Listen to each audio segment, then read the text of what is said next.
Ya, ya, ya. Tapi logika tidak masuk. Kalau kami baca dari alternatif pertama dan alternatif pertama dan kedua itu mungkin ya agak sedikit mahal, tapi penduduk, rumah penduduk, sawah dan kebun segala macamnya tidak banyak yang terdampak akibat itu. Tetapi kenapa kok mereka itu masih ngotot dengan itu? Sedangkan setelah kami laporkan sini, kami sekian ratus rumah, sekian hektar kebun, sekian hektar sawah, sekian tempat ibadah, sekian tempat-tempat bersejarah dan segala macamnya. Tapi nampaknya sampai saat ini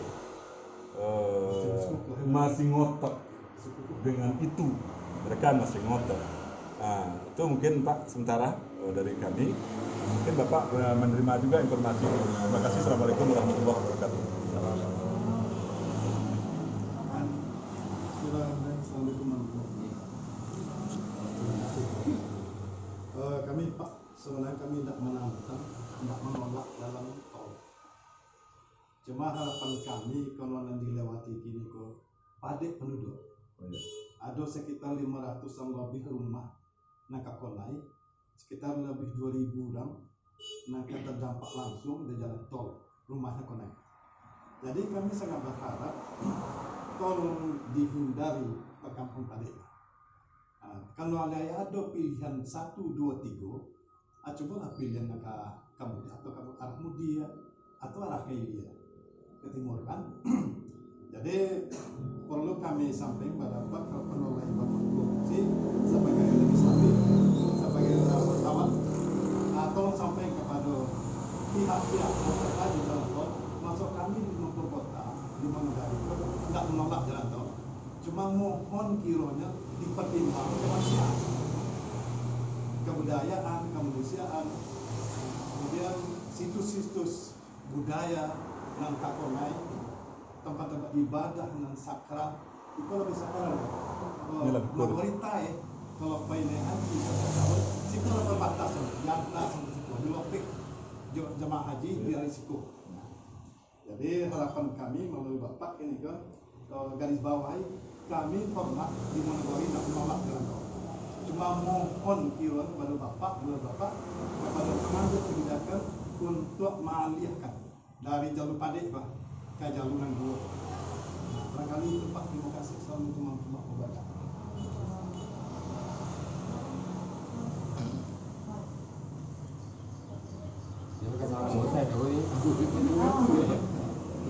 Aduh, apa bisa tambah sih? Bisa tambah. Waktu sosialisasi itu Pak, saya lupa tanggal kan. Begini katanya pihak tamakernya yang tidak termakan oleh logika saya sebagai orang kampung. Nanti harga ganti rugi itu berkisar 35.000 sampai 150.000 per meter persegi. Ini terbayang mungkin tanah yang di pinggir jalan ini 150.000 bagi saya yang logikanya. Mungkin yang di sawah saya mungkin 35.000. Itu sudah itu nanti kami nanya kalau ganti ruginya nanti di mana kami lagi? Kabarnya katanya nanti membeli tanah di Namasraya. Bayangkan nih Pak, siapa namanya Nel? Wah, ini rumahnya sana, rumahnya bertingkat, dalam tanah sekitar 1.000 meter persegi, itu di pinggir jalan itu. Andai kata digusur, yang kata Utama Karya itu dulu di awal sebelum dibuat jalan dikasih dulu 25%. Berarti dikasih 25% dari sekian.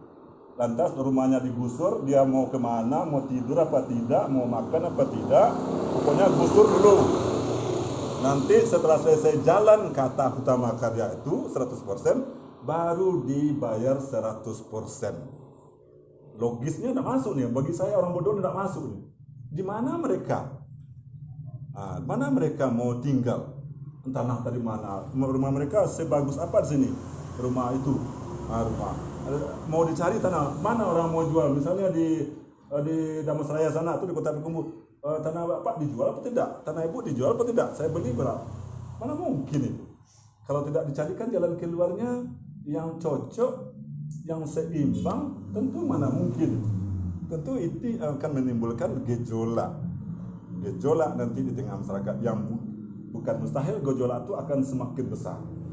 Terima kasih Pak.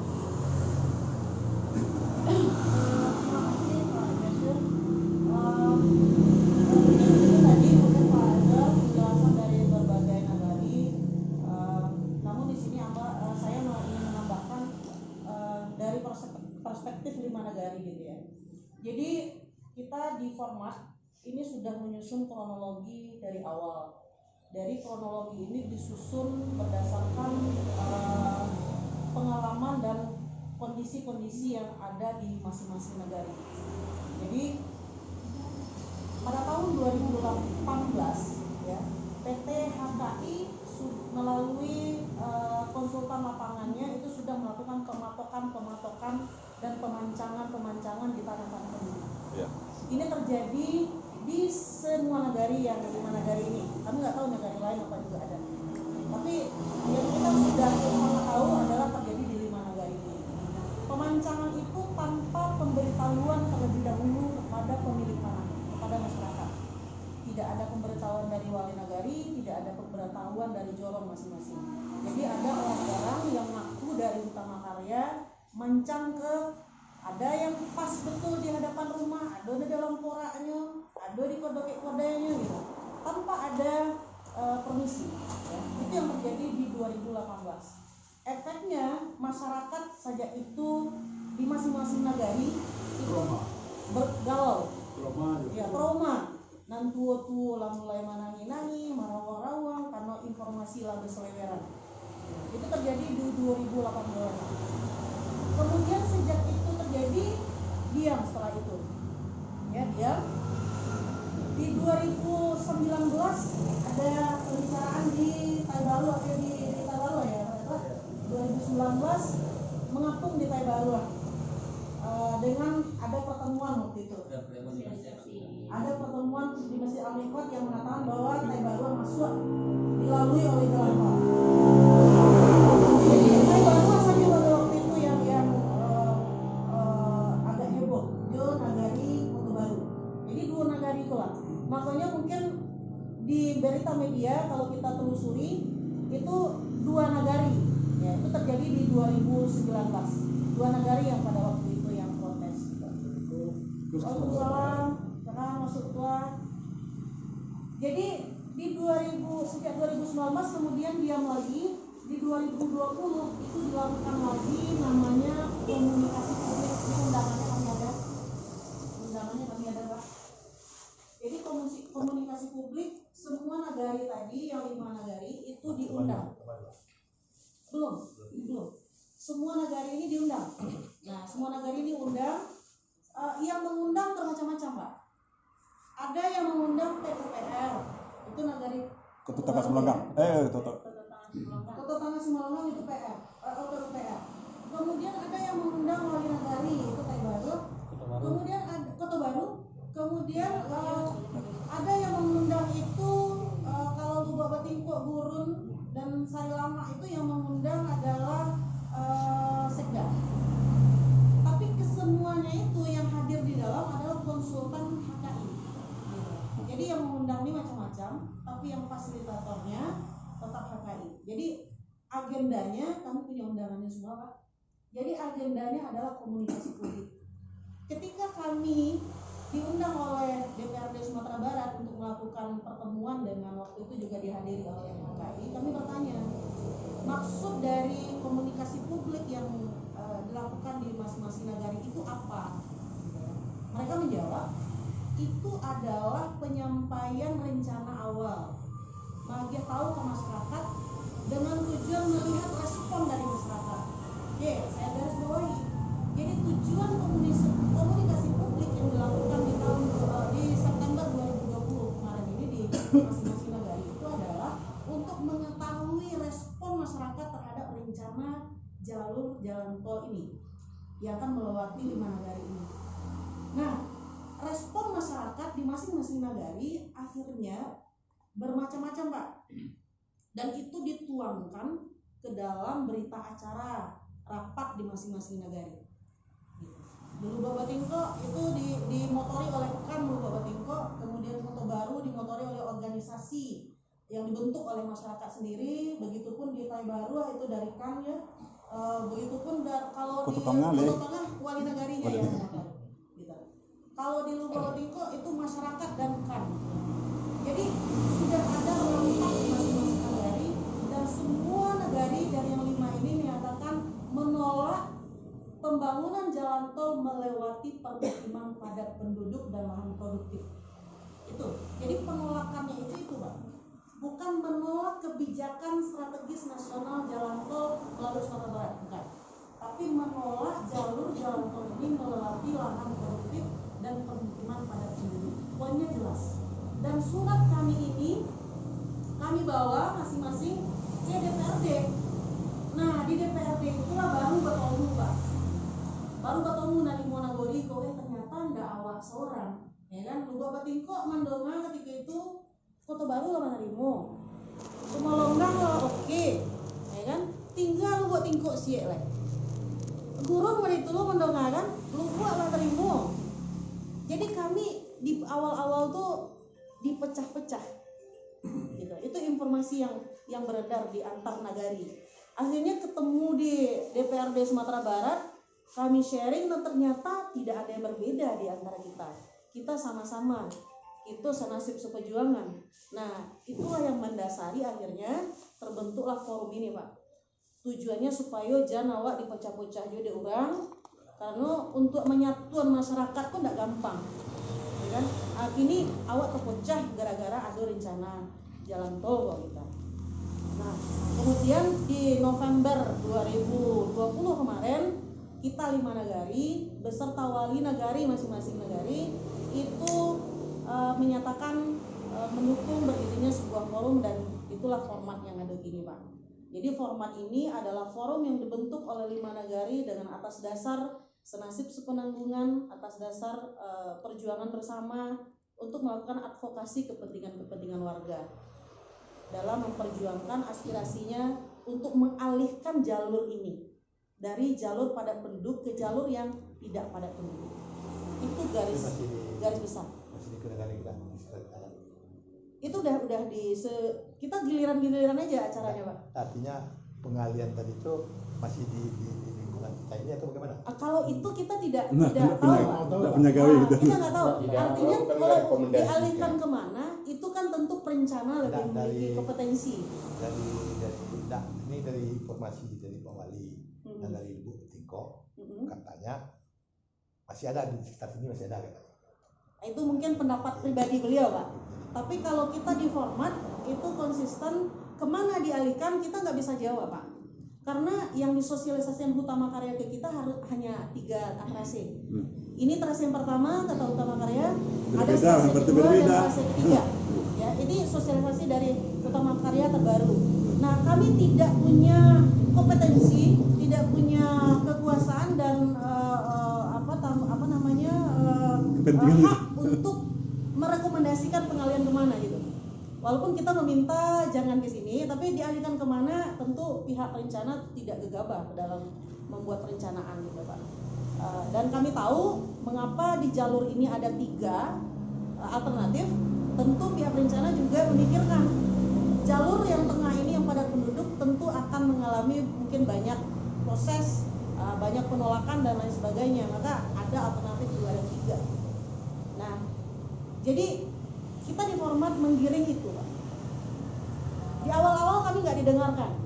Surat yang kami kirimkan itu ada 23 alamat, 23 instansi dengan 40 alamat.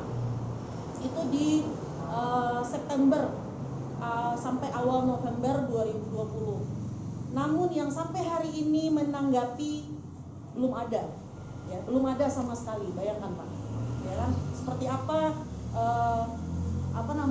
pola komunikasi di provinsi kita nggak tahu itu. Tapi yang menanggapi yang saban hari ingin bertemu kita adalah dari pihak Polda. Kami juga nggak tahu Polda dalam hal ini apakah dia masuk sebagai apa juga nggak tahu. Dan kami dengar banyak rapat-rapat yang dilakukan di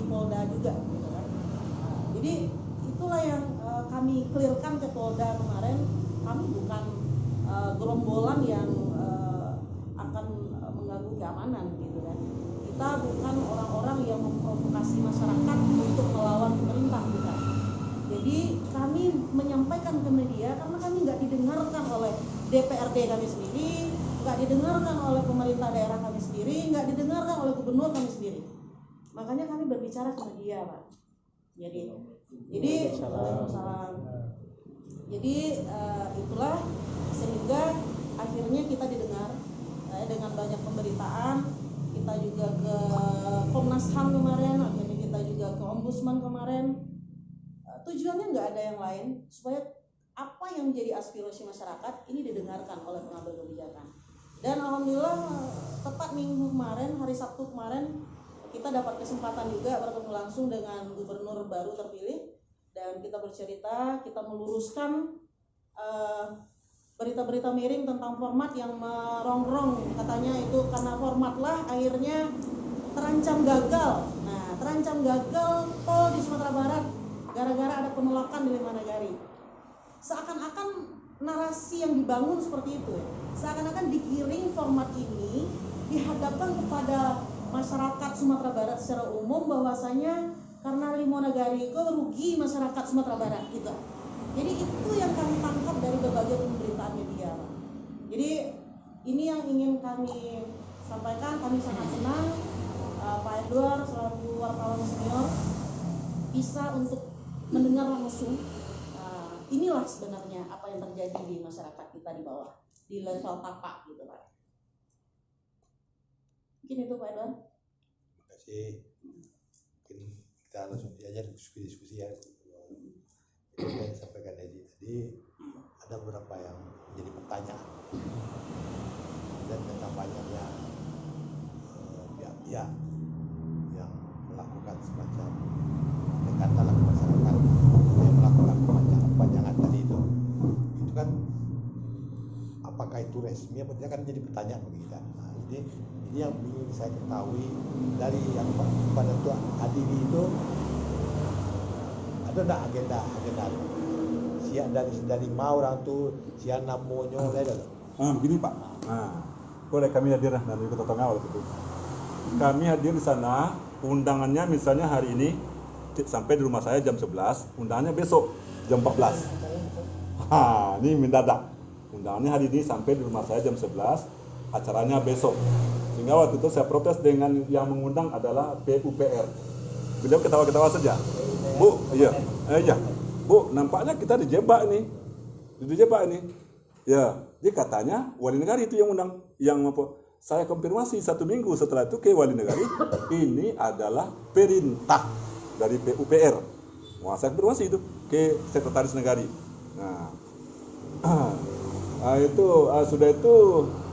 Sudah itu lihat kena diri. Bapak-bapak, ibu-ibu tolong diisi nomor 18 ke bawah. Daftar hadir. Aku kosongan. Wah, saya bukan ahli politik Pak. Saya orang biasa nih. Ini berarti ini untuk pembesar-pembesar yang katanya hadir, mungkin amplopnya tebal karena kami dikasih uang juga 50.000. Jadi mungkin ini mulai dari 1 sampai 17 mungkin 500.000 mungkin. Di sana kebetulan karena dijebak, kami hadir tuh boleh katakan ya sangat orang awam gitu. Yang berkesempatan hadir tanpa bisa bermusyawarah di rumah, misalnya dengan tetangga siapa yang mau hadir, apa acaranya tidak jelas. Sehingga yang hadir boleh kecil orang awamnya Pak. Sehingga tidak bisa bicara. Yang tidak bisa bicara lah. Kami bicara cuma 3 orang di sana.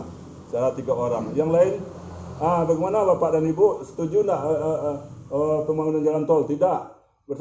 Setuju untuk menolak, bersetuju. Terus agendanya kita tidak dikasih. Yang mengadakan PUPR bekerja sama dengan pihak negara. Bagaimana berita acaranya kita tidak tahu. Kita cuma menandatangani, tidak pernah dilihatkan. Itu saya demi Allah itu mengatakan kita tidak pernah diberitahu. Entah di sana dibuatnya masyarakat setuju 100%, entah gimana. Ini tantangannya kita setuju. Kita juga daftar hadir rapat itu saja, entah dalam rangka menyepakati, entah dalam rangka menyetujui, tidak tahu kita. Sehingga waktu itu saya juga agak protes tuh, Bu, kata saya kepada yang menerima tamu, ini yang daftar hadir yang setuju atau yang gimana ini? Ya, yang mana-mana, yang bagaimana? Ya, nanti kami tambah Pak, nanti kami tambah judulnya. Apa tambahannya kita tidak tahu, karena acara sudah dilanjutkan. Jadi sehingga merasa apalah kita itu, merasa sangat direndahkan gitu. Berbicaralah Pak Camat, bicaralah yang PUPR bahwa itu pembangunan itu untuk mensejahterakan masyarakat, segala macam. Kita bisa jualan di pinggir jalan. Waduh, orang bingung saja tahu, masa bisa jualan di pinggir jalan tol. Itu kan terlalu membodohi masyarakat. Mereka pasti tahu itu, tapi kan membodohi masyarakat. Dan dikatakan oleh pihak utama karya ganti ruginya itu seperti Bapak yang saya sampaikan tadi di awal sebelum mulai, kalau sudah direstui dengan ada syarat-syarat administrasinya 25% dengan anggaran 35.000 sampai paling tinggi 150.000 per meter. Wih, saya kaget juga, 35.000 sawah saya dihargai. Karena sawah saya yang paling di dalam gitu, kalau di kawasan Kota Tangah Semalanggang 35.000 apa yang bisa gitu. Itulah Pak, sedikit mungkin ketawa kita, cuman hati kita ini miris, diintimidasi sedemikian rupa, dan tidak bisa mengadu pada siapa-siapa. Terima kasih Pak, sementara. Mungkin Ibu ada.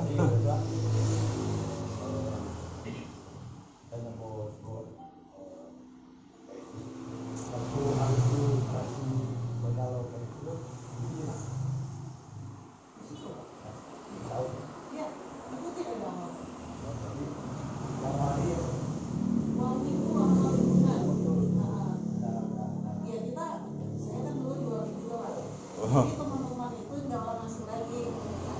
Tolong bantu kita dari mana dari yang sudah terdampak terkait dengan lingkungan dan tol. Mereka datang, Mbak. Jadi ini apa yang dilakukan oleh kita adalah tidak jelas.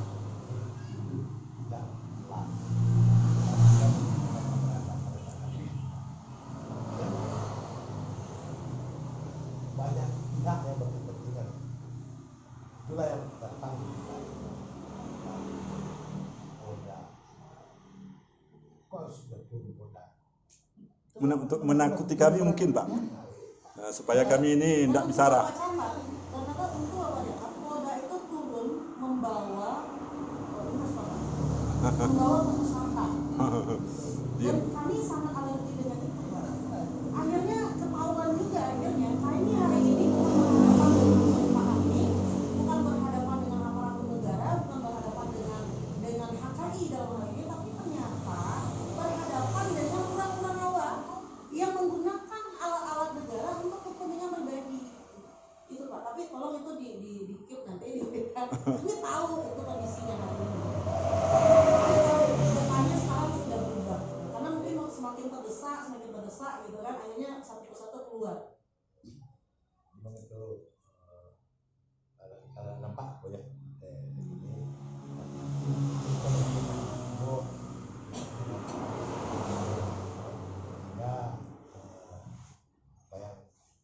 tujuan dalam mogok hilang dan bukan jalan penganan pas tidak bisa menolak program pembangunan tol dan akan kita sampaikan kepada itu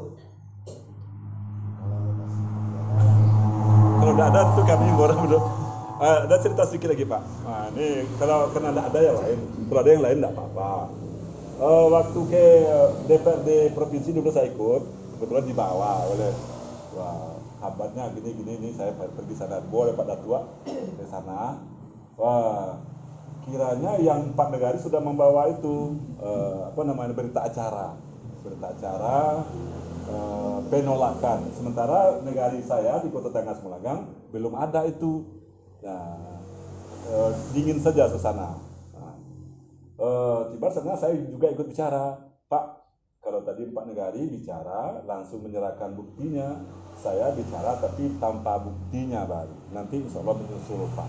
Nah, terus di sana kami disambut dengan sangat baik oleh Pak Supardi. Wah, dijamu, makan enak ya pada tua. Wah, makan. Seakan-akan memang DPRD ini mimiak kita. Terus berselang beberapa bulan diutuslah turun Komisi 4 DPRD Provinsi. Jadi kita ngikuti ya. Datang di UDKP Kecamatan Bekumbu. Diminta pula pendapat kita, kita aspirasi dikumpulkan. Ya, alhamdulillah masih bagus. Ya. Katanya waktu itu sekitar 2 minggu lagi ada paripurna di Padang. Ya Pak Ketua, akan diundang. Kami ngotot, boleh kami datang Pak? Tidak boleh. Ya, karena yang hadir sana diundang itu pejabat-pejabat. Tidak boleh. Terus setelah itu saya menerima berita dari Ezi. Kebetulan Ezi hari itu sedang berada di Padang. Di Padang. Kira dan terjadi waktu itu dalam rapat paripurna mereka itu adalah ada pihak lain yang menyusup. Untuk itu tambah ada Ezi yang ikut acara itu. Tambah ada istilah menyusup tuh. Iya, bukan menyusup. Jadi kita masuk karena kita dari Walgi juga. Iya. Jadi saya masuk itu atas perwakilan dari Walgi. Jadi dipersilakan masuk. Akhirnya bisa mendengarkan. Iya. Dan ternyata yang hadir di situ tidak hanya orang-orang yang ada di dalam daftar tamu yang diundang. Ternyata hak utama karya konsultan namanya membawa masyarakat di situ. Yang masyarakat itu mengecek di situ bahwasanya tidak ada penolakan di bawah. Kok kami masyarakat. Jadi seakan-akan ada berita pengampuran dari aspirasi yang ada. Dari padahal kita sudah bertemu dengan ketua DPRD sebelumnya. Nah, jadi permainan-permainan ini terjadi sebelum format ada, Pak. Tapi sejak format ini sudah dideklarasikan, kemudian kita sudah melakukan berbagai bentuk advokasi, kita melihat di lapangan tidak ada lagi ya konsultan-konsultan utama karya yang boleh dikatakan dalam tanda kutip bermain di lapangan. Yang langsung menemui kita yang banyak bergelia itu justru pihak kepolisian dan Polda. Nah, itu Ya. Saya dari Nagari Guru.